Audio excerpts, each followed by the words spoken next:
And I've tried. I think these are pretty important ones. Some of them are going to sound like, well, you've heard it before, but it's worth re-emphasizing. I think the first is you need to work, depending upon how well you want to do, and particularly if you're starting a company, you need to work super hard. So what does super hard mean? Well, when my brother and I were starting our first company, instead of getting an apartment, we just rented a small office and we slept on the couch. And we showered at the YMCA, and we're so hot up we had just one computer. So the website was up during the day, and I was coding at night, 7 days a week, all the time.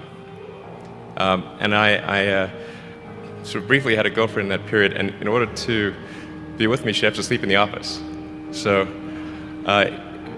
work hard, like every waking hour. That's the thing I would say, particularly if you're starting a company.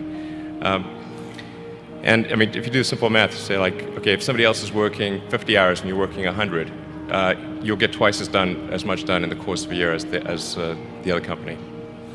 The other thing I'd say is that if you're creating a company or if you're joining a company, the most important thing is to attract great people. So either join a group that's amazing, that you really respect, or if you're building a company, you've got to gather great people. I mean, all a company is a group of people that have gathered together to create a product or service.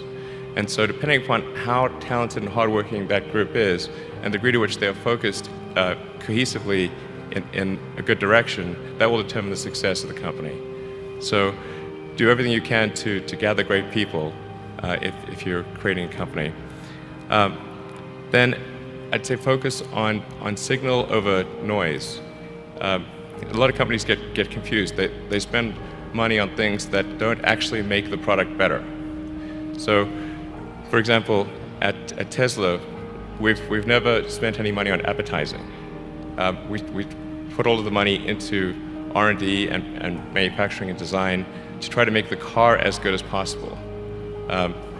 And I think that's the way to go. So for any given company, just can keep thinking about, are these efforts that people are expending, are they resulting in a better product or service? And if they're not, stop those efforts.